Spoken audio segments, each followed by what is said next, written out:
Chong, marami tayong basketball updates. Coach Tim Cone, sinabing hindi pa handa ang Barangay Ginebra sa San Miguel Beermen. Barangay Ginebra, big man talaga ang problema sa kanilang kupunan. Sa nakalipas nga na laro ng Barangay Ginebra kagabi kontra San Miguel Beermen ay bigo ang Barangay Ginebra na makuha ang kanilang ikalawang panalo. At kung i-analyze nga natin ng mabuti, yung laro na yan ng Barangay Ginebra ay talagang problema nila. Yung painted area at ramdam na ramdam nila yan kontra kay Junmar Fajardo. Wala kang makapigil kay Junmar sa ilalim, kaya naging madali yung basketball para sa SMB. Merong ang Japet si Coach Tim, pero wala nga itong magawa against Junmar Fajardo. Kaya naman, yung naging laro na yan ng Barangay Ginebra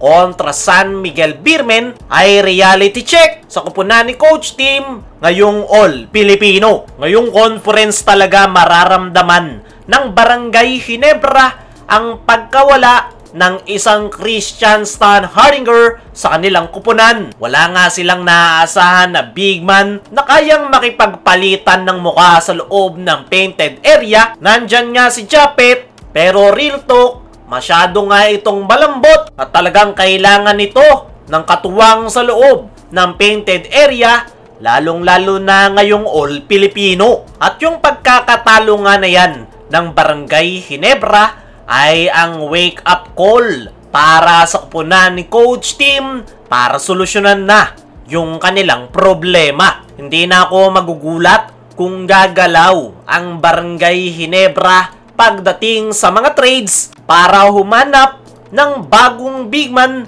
na po pwede nilang maasahan sa loob ng painted area. Marami naman silang po pwedeng gawing trade asset para makakuha ng bagong big man. Pero ang tanong lang ay handa bang magpakawala ng players si Coach Tim para masolusyonan yung kanilang problema ngayong All Filipino? Yan, yung malaking tanong na hindi pa natin kayang sagutin sa ngayon. Dahil netong mga nakaraan ay nabanggit ni Coach Tim na gusto niyang mag-stick sa kanyang kasalukuyang lineup. Kung tutusin, okay naman talaga yung kasalukuyang lineup ngayon ng Barangay Ginebra. Kaya naman nilang makasabay ngayong All Filipino.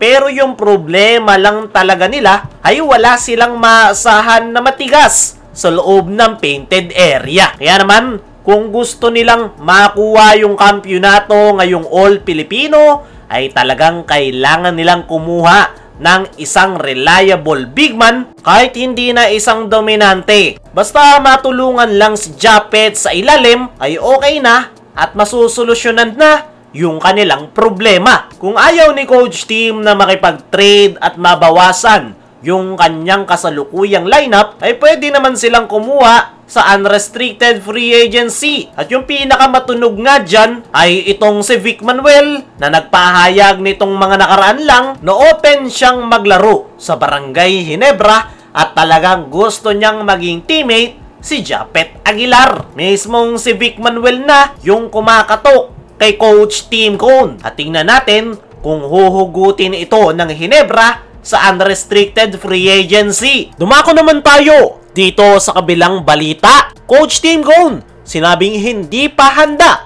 ang Barangay Ginebra sa San Miguel Beermen. Matapos yung naging laro ng Barangay Ginebra kontra sa San Miguel, ay hindi nga napigilan ni Coach Tim yung kanyang sarili kung saan binanggit nga nito na pinahiya sila ng San Miguel Beermen. Nakakahiya nga rin daw yung kanilang naging performance at ganyan daw talaga ang mangyayari kapag unprepared kontra sa SMB. Nabanggit pa ni Coach Tim na pinag-usapan na nila yan bago yung laro na kapag hindi sila handa kontra SMB ay mapapahiya lang sila. At yun na nga raw yung nangyari kung saan hindi nga sila nakatikim ng kalamangan buong laro. At hindi nga naging masaya si Coach Tim sa naging resulta. Bugbog na bugbog nga raw yung kanyang kupunan simula hanggang matapos yung laro. At nabanggit nga nito na unprepare ang Barangay Ginebra sa intensity ng San Miguel. Binigyang credits nga ni Coach Tim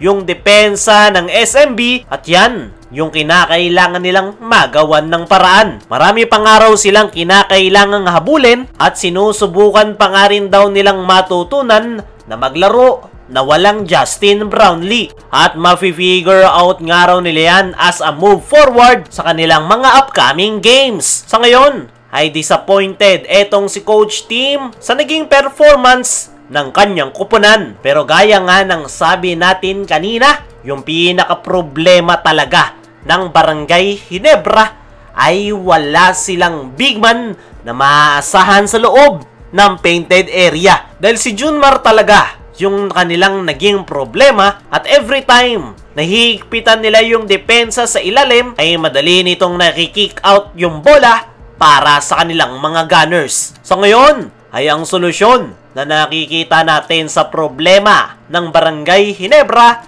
ay kumuha ng isang big man na po pwedeng makatulong kay Japet sa loob ng painted area. Kaya mga chong, ano ang masasabi nyo ngayong disappointed si Coach Tim sa performance ng Barangay Ginebra? Ano rin yung masasabi nyo? Dapat na nga ba silang kumuha ng bagong big man? I-comment mo lang dyan sa ibaba.